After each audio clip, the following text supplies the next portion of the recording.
Hello and welcome to Where Women Talk. I'm Nadia Giordana. My guest today is Thea Kvamme. She's published through Fox Point Publishing. Her brand new book is titled Mausdrachen, Curse of the Laxness. Ooh, doesn't that sound interesting? I think adults and children alike will be excited about this one. Let's go talk to Thea and learn more about it. Thea, welcome to the show. Thank you. It's good to have you here. I understand you have a new book that you published with Fox Point Publishing. Yep. It's called Mausdrachen, Curse of the Laxness. And explain what the book is about for a moment. It's about Alzheimer's. My mom had Alzheimer's, so I wanted to write a book in her memory. And it's a little fairy tale to help children understand the disease Alzheimer's and what happens. And so that's what brought you to the point of doing this book. Tell me a little bit about the story that brought you up to that point. Well, I guess I watched my children kind of not really understand why grandma was the way she was. And I wanted to do something so that children could understand, why parents or grandparents or aunts and uncles were having a hard time remembering things. Did your mom change a lot over the course, I'm sure, but early on, did your mom change a lot? Is that why the children noticed? She would repeat herself quite a bit, and the kids sometimes would get a little upset, like, Grandma, you already asked me that. And I'd tell them, just keep answering, Grandma. It's okay. She doesn't remember that she already asked you that. So, when she progressed and kept repeating herself, they would just kind of either giggle or keep repeating themselves back to her. So it's confusing to children, so letting them know what's really going on is a big help. I can see where this book would be very valuable. Now that it's out, how have people responded to it? The children first, but also other people. They really think it's a good way of explaining Alzheimer's to children.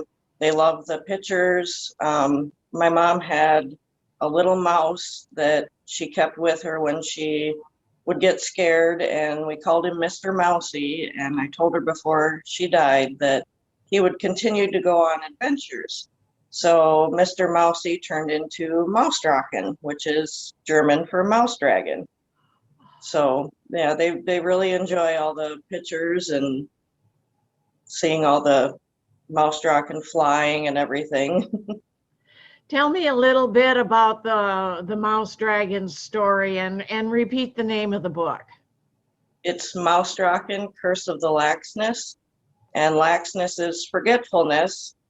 And Mausdrachen and Princess Hannah hear Grandma in the forest of flowers, and they want to save her, but there's a fog coming over and they can't see through it, and they go back and get Princess Hannah's mother, which is Princess Dorothy, or Princess Elaine, excuse me.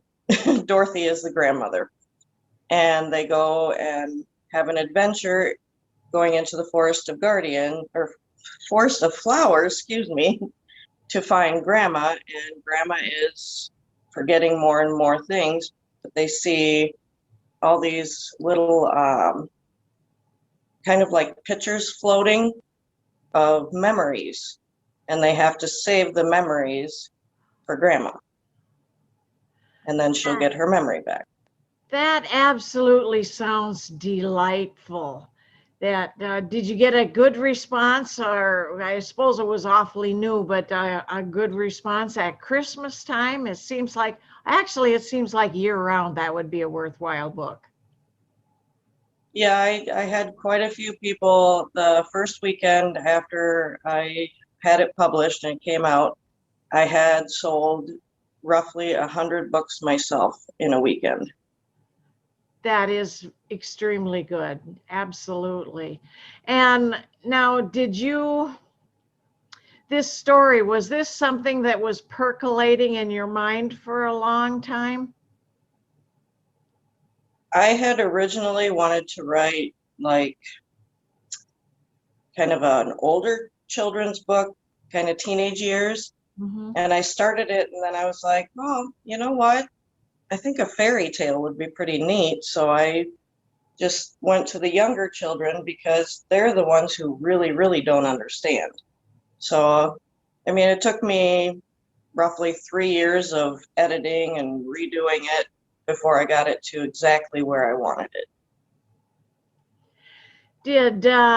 Oh, that's a good question that came to my mind. Did you write a lot when you were in, let's say, high school? Oh, yeah. I couldn't tell you the first time I started writing because I've written poems, little short stories of my own. I write anything I can. So you did a lot of writing as a young person. Oh, yes. Like me, did you enjoy English class, contrary to most of your friends? I did. Creative writing was my favorite class, though. Yeah, I think, that's the kind of class that more schools have these days. When I was a kid in country, rural schools, there wasn't creative writing classes or those interesting things. We just learned the basics of English. But it's great to know that schools now have creative writing classes.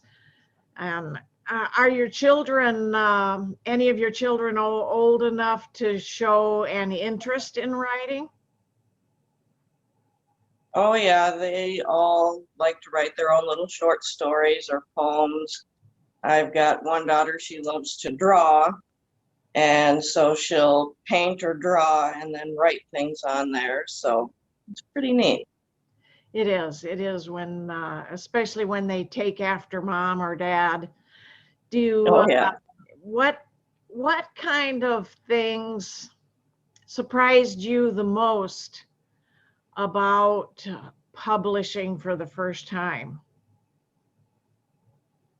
That I guess that it actually happened. I guess for me, it was like I had sent it in to so many different places and kept getting denied and denied, but you only send a certain part of your story. So I was getting frustrated and about ready to give up. And then Kirsten had come to me asking me just to send my story in. And I mean, it just opened a whole new world. Yeah, tell me a little bit about that. That was the next question I was going to ask you, is how you came about choosing this particular publisher and why. They actually came to me. I had talked to Kirsten. She was my Aflac agent while I worked at BP, and she came in and I saw that she had a book, and I asked her about it. I said, "Well, how did you get published?" And she said she was self-published. And we had kept in contact for, I believe it was 3 years. And she emailed me one day and said, "Send me your story." I'm like, okay. So I sent it in, and that January she goes, "We've accepted your story. I'm opening Fox Point Publishing, and I'd like you to be one of the authors." So that was pretty awesome. Were you the very first one or just one of the first few that I first think few I was months? one of the first few. So I think was one or two other ones before me. I know she's a busy gal and she does a good number of books.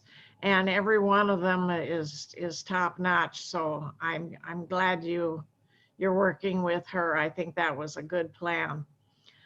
Uh, what what advice would you give to especially first time authors? I'd say never give up. Just keep writing, keep trying to send it in. Don't give up on yourself. When you were sending in your manuscripts to the publishers, how did you find those other publishers to even try? Did you use one of those directories, or did you I go online? I went online and found a whole bunch, and then I'd look in some books that I had here at home just to see, who the publishers were.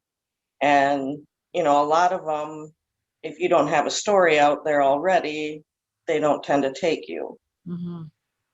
Yeah, I think I look at Writers Market from time to time to see who the publishers are this year and who's doing what and who's taking what and who's paying, who doesn't pay, who pays Hmm. more than the next one. And there's a lot of variations out there.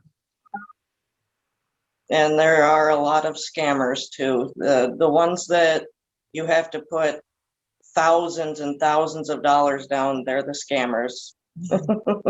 Yeah, yeah, that isn't necessary. So I'm glad you found a good one. Me too. What I'd say, what haven't I asked you that you'd like to talk about as far anything at all about your publishing process and your book? Well, I have a second book coming out this year. That one is on depression. It's called Mausdrachen and the Vapors of Sadness. That's a good title too. And that also then is for young children to understand a relative or a friend with depression, Yes. which is a big. It'll be a 5-book series, each one on a different topic. Okay, and so depression is the second. Do you know yet Mhm. what the third one's going to be? The third one I was thinking on doing on the isolation that we've all been dealing with. Kind Dur- of, During the pandemic and maybe even at other times, isolation and loneliness. oh yes, definitely. Well, this has been very enlightening. I'm so glad you could be with me today, Thea. Thank you so Thank you for much. having me. Thank you. And thank you all for watching the program. I'm Nadia Giordana, and you're watching Where Women Talk.